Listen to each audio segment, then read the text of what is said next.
Thank you for your practice, and thank you for being here this afternoon. And hope it's beautiful where you are, wherever you are in the world. And I want to offer some reflections on the power of listening, the capacity, this beautiful capacity of listening that we have. And just reflecting on what you hear when it gets quiet. And maybe during the meditation period, there were a few moments, when it got pretty quiet, when you could hear your thoughts, or maybe just witness the sensations in the body, or the cicadas outside, or the hum of the AC, or the ceiling fan. Maybe you had a chance to hear what's actually here right now. So when we meditate and pay real attention to whatever is arising, we are doing more than hearing or sensing. We are listening. And a few weeks ago, at our morning of practice, I offered an invitation toward the end of our time together when I felt like we had dropped into a certain level of stillness. And the invitation was to listen inwardly for what you might need yourself to know. And of course I did that too, and I felt like I got a very strong message of what I needed to know, and I've been listening to that message for the last couple of weeks. And hearing and listening are related, but they aren't the same, and we kind of know this. Hearing is a physical process, a natural occurrence of sound waves being received by our ears, and it's kind of a passive encounter, something that we don't have to put a lot of intention into. And we hear the wind moving through the trees, and we hear the voices of people passing on the street, and we hear the hum of traffic maybe, or an airplane in the sky. And listening is an intentional act, and it can also be a sacred practice in Buddhism and other traditions as well, and it goes far deeper than just auditory perception. So there's a receptivity, a mindful receptivity and attention to what is heard and what is unheard. Listening is a conscious presence, it's connecting. When we listen deeply, we're tuning into the symphony of experience of life with all its parts and layers and interweavings of other beings in the world around us, even and maybe even especially our own hearts. So listening goes far beyond hearing. And it's an interesting word, listening, We have the senses of hearing, seeing, tasting, touching, smelling, and in Buddhist philosophy, thinking. And then there's this idea of listening, which includes intentionality, includes presence, receptivity, and we can bring this listening sensitivity to all of the sense doors, not just the ears. Listening feels almost synonymous with mindfulness to me, because there's attention in it, there's presence. Ideally, there's not a lot of judgment in it, or perhaps we can infuse our listening with a lack of judgment. But it's really at the heart of what our practice is all about, this deep communion with life, an openness to our experience that goes so much deeper than noise. And so, in a way, we can listen with our eyes, we can listen with our body, and we can certainly listen inwardly to our thoughts. So, listening as this receptivity to knowing what is here. And we use that word mindfulness so very much, especially in the last decade or two, and especially in Buddhist circles. And sometimes when we use a word a lot, we kind of gloss over it a little bit. It begins to lose some juice. So what is our practice like when we frame it as listening? You know, when I listen, I know this moment as it is. I'm attentive, I'm present, I'm open. There's even a certain readiness or willingness. And I've been talking so far about listening as this sort of general open presence to our experience, including sound and all the senses. And we can also use awareness of sound as an anchor in our practice. This non-judgmental awareness of sound, which I invited us into a little bit in the still meditation. Just as we might be attentive to breath, we can notice what is being received by the ears, not focusing tightly on sound, but letting it come and go, arise and pass, noticing as it begins, sustains, and resolves back into quiet. And this can be a powerful anchor for us. In some ways, you know, the breath we have control over. We can change its rhythm or its depth. Our awareness of sound, we really don't have a lot of control over. We can stuff our ears with cotton, but when our ears are open, we just hear what's here, and we can't control it a lot. And there's a long Buddhist tradition of using sound as an anchor in practice. And there's a beautiful sutta from the Mahayana tradition that's called the Shurangama Sutta that encourages deep, deep listening as a meditative practice. And the Buddha in this sutta teaches his followers that even in the absence of sound, we can listen, that we can listen to quiet, like how we say in mathematics that 0 is a valid number. So is quiet a valid thing to listen to? And an essential part of the practice in this teaching is eventually turning our listening around, listening internally, listening to what's right here. So someone who knows a lot about silence and sound and hearing and the art of listening is a man named Gordon Hempton. And Gordon Hempton wrote the book 1 Square Inch of Silence, and he's known as an acoustic ecologist. So he's an expert on the beauty and the importance and the vanishing nature of natural soundscapes that aren't touched by human noise. And he's identified a few places in the world that are like the most silent places, not meaning that there isn't the noise of life, but there's a absence of the noise of humans. And there's a beautiful podcast that you might know. It's on NPR, and it's called Bird Notes or Bird Note, and they do like 2 minutes of like telling you about a wren or a tern or something, and playing some of the sounds that the birds make. And they also do some interviews.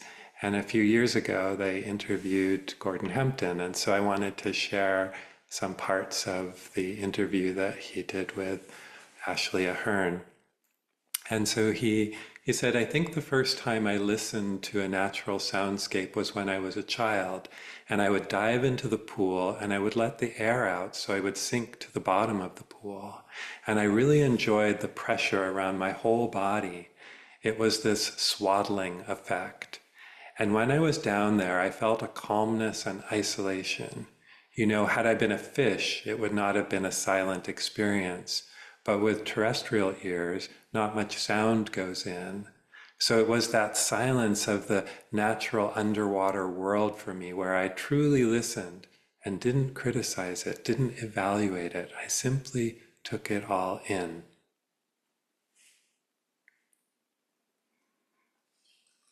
And then the interviewer highlights how he talked about listening in terms of not criticizing or evaluating and just taking it in, and that's the foundation of being a good listener. And then Gordon Hempton responds that that's what gets schooled out of us. And he says, you'll receive instruction as soon as you go to school on how to listen. The teacher stands up in front of the class and says, class, listen, right? And everybody turns in the direction of the teacher like they're supposed to. And they find out that, oh, she's important. And so listening is paying attention to who's important. And you know, right there, you begin to apply filters. And so then over the course of our lives, we just keep applying more and more filters. We filter out or filter in what we're interested in, what our music that we like or don't like, what views we like or don't like, the voices of people we like or don't like, the parts of ourselves that we like or don't like. And then he says we narrow our experiences down to make the world more manageable and less overwhelming. And then he says, and it's the same truth for the way we listen to the world around us. We don't hear the birds anymore or the wind in the trees, and life is less rich for it. But here's the good news. According to Gordon, we can relearn how to listen. And then he describes his experience doing that. He was driving across country in his 20s and was really tired and just laid down in a cornfield to get some rest. And then he says, a thunderstorm rolled over me and I simply took it all in. And I had such a vivid description of the valley as the result of the echoes of thunder and the textures of the rain and the insects. It was so overwhelmingly informative about where I was. But the question that remained was, who was I? And it was at that moment that I truly listened, that I understood that I didn't know who I was, that I had been living someone else's life as if there was some invisible set of instructions, and that the first step that I would take in trying to discover who I was to become a listener. Listening to discover who we are. So what happens when we give ourselves permission and space to just be quiet, not adding new noise, just listening to what's already here? This is the listening of the Shurangama Sutra, the listening deeply and turning our listening inward.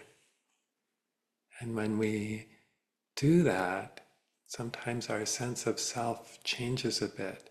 In that listening, in that quiet, there can be a lessening or temporary cessation of I and me and mine. It can soften a bit.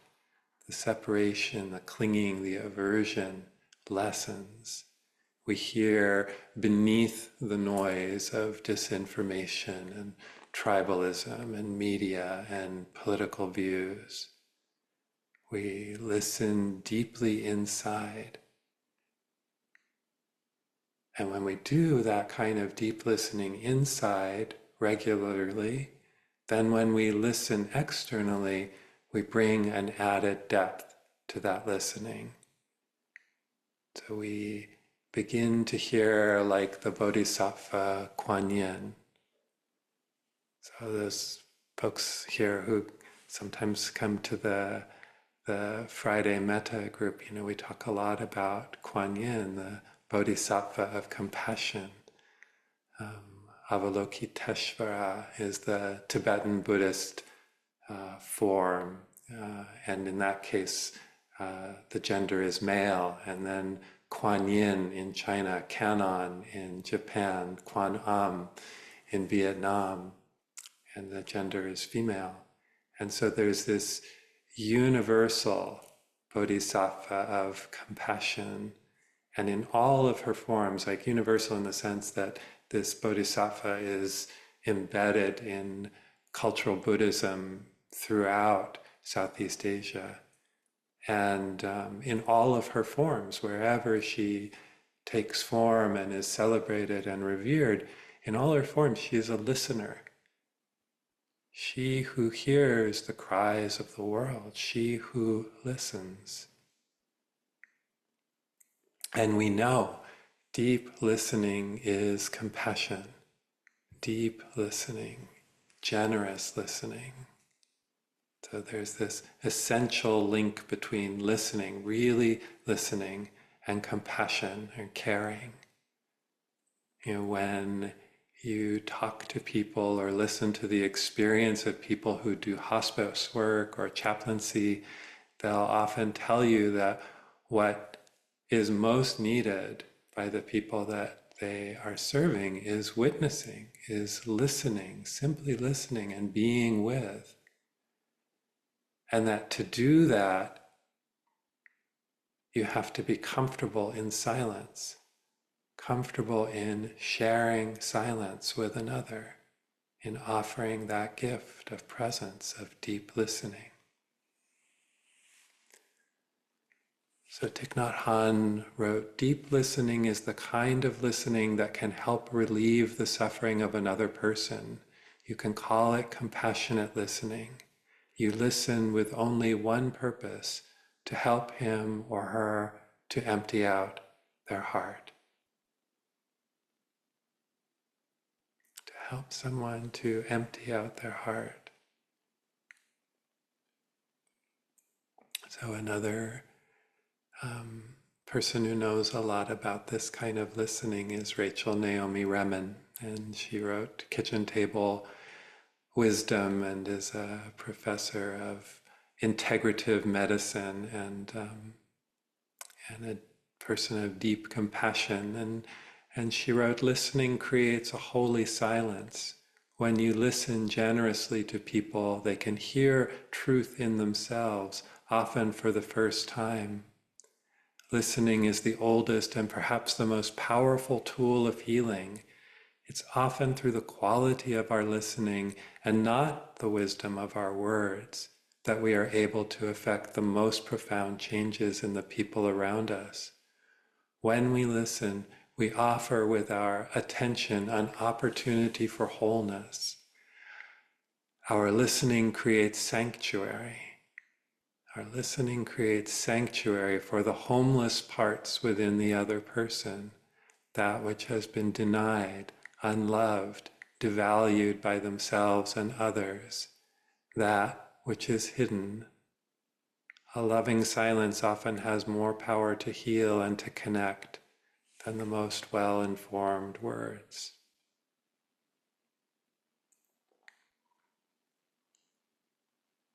And we can bring that kind of listening inward. We can turn it around.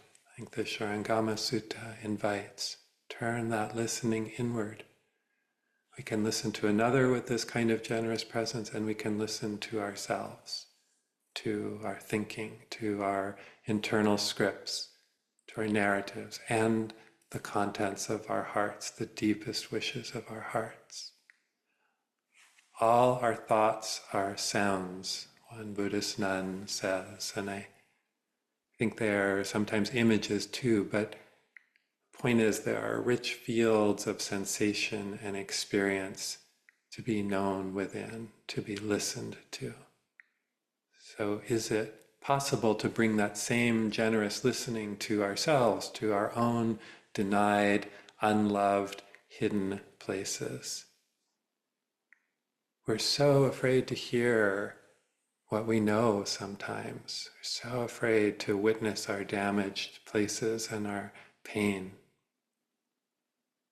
And, in my experience, one of the most healing aspects of psychotherapy is to hear, is to listen, to hear and listen to ourselves, give voice to what we have been unwilling to hear or listen to,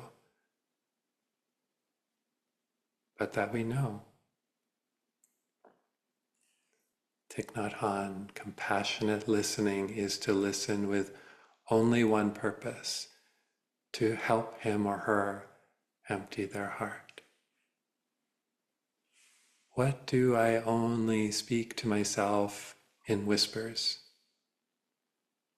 Can I create sanctuary for the homeless parts in me?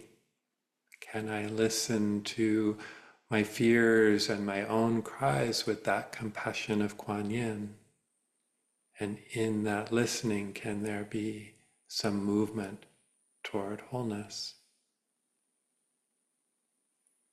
And over the last week, I came across I don't remember where it was from, but it was somebody who was talking about listening and acknowledging.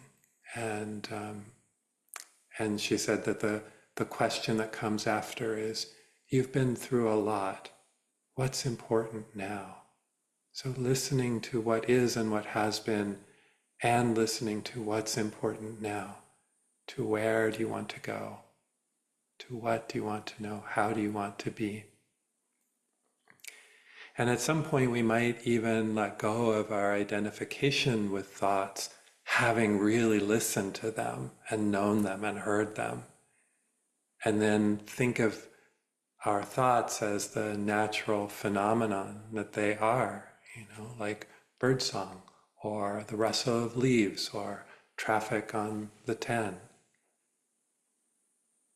So when I take that deep dive past silence into stillness, what is there? What's there in the heart? What do I find when I meet myself there?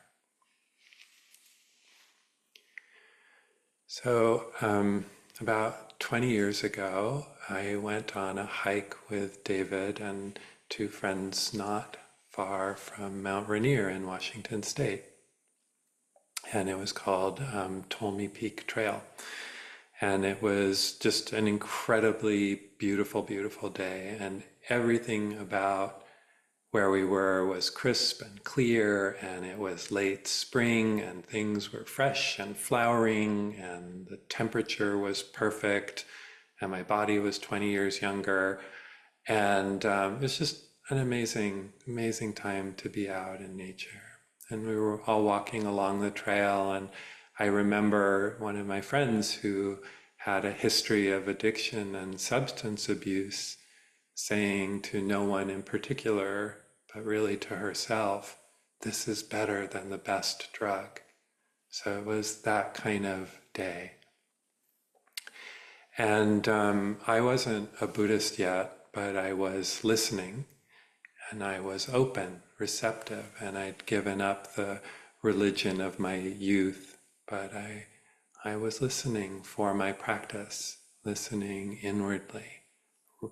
And at that time I was resting into a sort of knowledge that whatever is true, whether I believe it or not, whether I know it or not, and finding some comfort in that. And so anyway, on this hike, I became separated from everyone else, just sort of on my own. I wasn't worried or anything. I knew that I would catch up. And I remember sort of inviting myself to notice if there was anything real, meaning observable, in the world, in the wilderness around me, that supported the draw I felt to my spiritual side. And I just stopped and I closed my eyes and I just listened to the quiet and all the sounds in the quiet. My mind was relatively silent, and I heard the flies buzzing and the wind and the whistling through the trees and the creaking of branches and limbs and my own heart. And then I opened my eyes, just listening with my eyes as well, listening with my eyes and my ears, and seeing the patterns and shapes and colors of the trees and the sky and the wildflowers. And in that listening stance, I became aware of life in a very beautiful way, like awed by life, gobsmacked, that there is life at all, not taking anything for granted in that moment, that, wow, there is something rather than nothing. And in that listening, I knew that just that there is life is enough. The wonder of being was enough at that time for me, that there is awareness and there is life that is aware, that life can be conscious of life. And what is it that is knowing that? What is it that knows? And I don't know the answer to that yet. And if I do ever know the answer to it, I suspect it will be something that I can't communicate in words. And so I'm still listening. And that kind of listening is the practice for me. That's the practice for my life. Listening outwardly to the world, this big buzzing globe, listening to the people that I encounter, the dear ones and the strangers and the ones I don't like so much, but listening as generously as I can in this holy silence and turning the ear of the heart inwardly. Who's here? What needs to be known? What needs to be heard? What songs are being sung in the cathedrals of listening? True listening is worship, it's said, and it's not dependent on the ear. So some of you may know just one more listening anecdote that I love very much, and you may know this one too. I don't know if this was the 70s or 80s, but I know it was Dan Rather interviewing Mother Teresa, and it was for 60 Minutes. Dan Rather was a journalist, and this was a long time ago. And he asked Mother Teresa, "You say that you pray all the time. What do you say to God?" And Mother Teresa said, "I don't say anything, I listen." And Dan Rather took a pause, and he said, "Well, then what does he say to you?" And she said, "He doesn't say anything, he listens." And then there was a fairly long pause where I guess Dan Rather didn't know what to say. And so she said, "And if you can't understand that, I cannot explain it to you."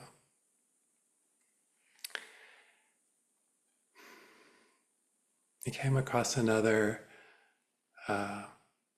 quote that was really lovely today, because the Quakers listen. They have listening meetings.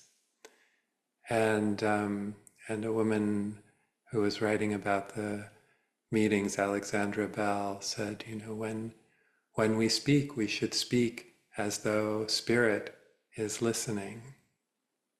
And when we listen, we should listen as though Spirit is speaking. So I want to invite us into maybe a 5 or 10 minute meditation period, just to kind of do a little listening, and then we can open the floor. But just let's practice for 5 or 10 minutes with listening.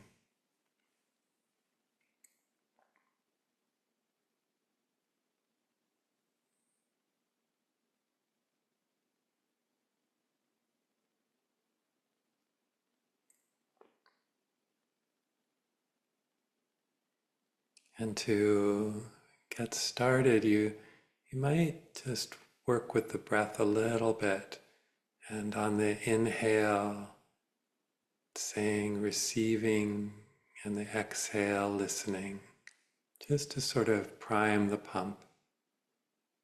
Receiving, listening. Receiving, listening.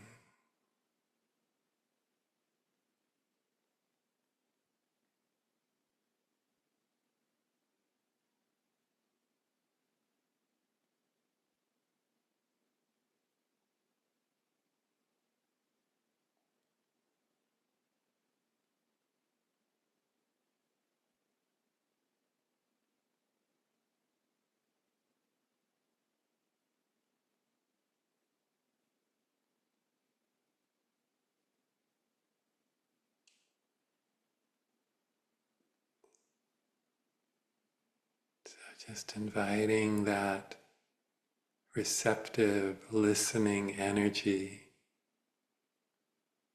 into your practice right now.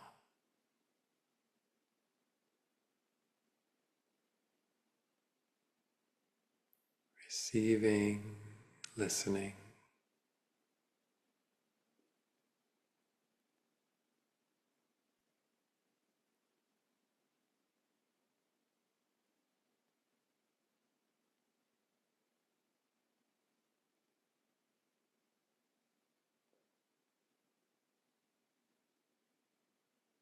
And then when you're ready, just letting the words drop.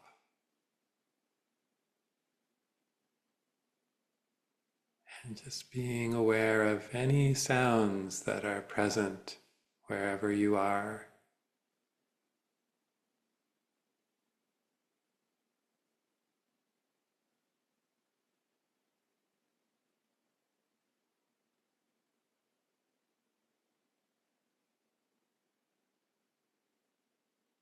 Noticing sounds arising, sustaining, and passing away.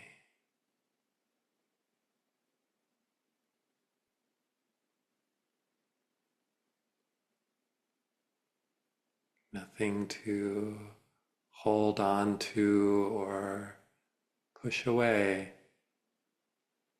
Just allowing sound to be as it is. And if you have tinnitus like I do, perhaps just acknowledging that it's there and letting it be in the background.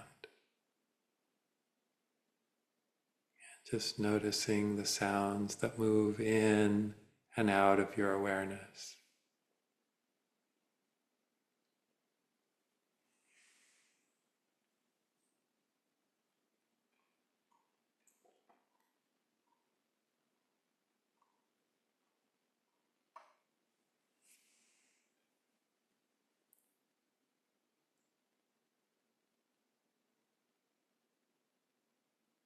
Sounds in the space where you are. Perhaps the wind outside.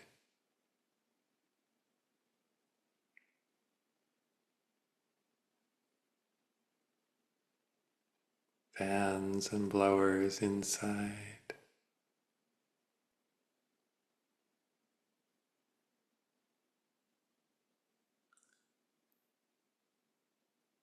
People nearby.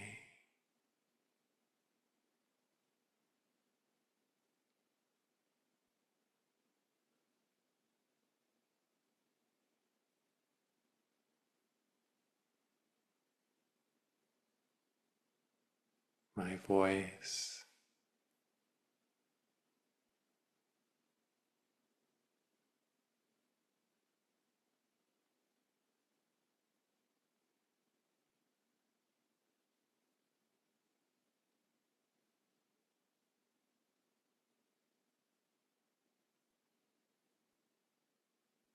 All these sounds coming and going, maybe quite subtle, and perhaps there is no particular sound and it's quite still. Still listening.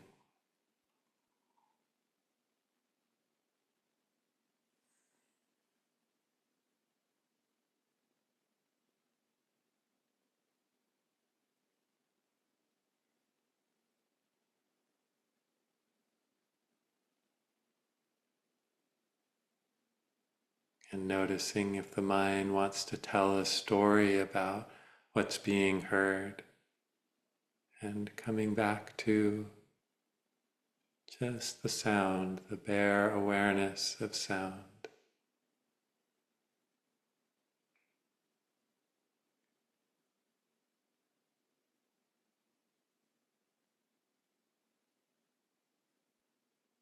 Receiving, listening.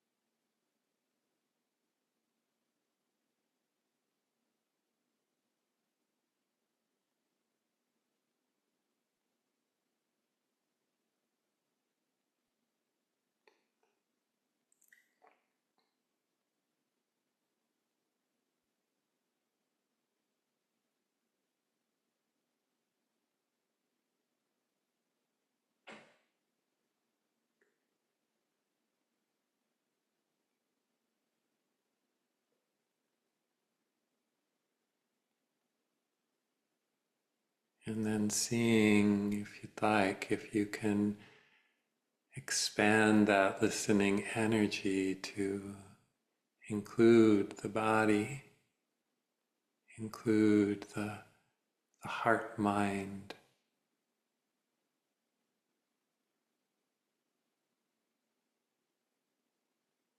turning that listening inward for a bit.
And bringing attention to your center, whatever that is for you, and listening for whatever wants to be known there, to be heard, to be acknowledged and witnessed. Just listening in case there's something.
Thank you for your kind attention and practice, and just like to check in and see if anything you would like to share or observe, or anything that you would like witnessed to you too. That's also welcome. And if you'd like to speak, just please raise your hand or go ahead and unmute yourself. But um, I'm going to accept the silence, and I'm going to close with my favorite poem, and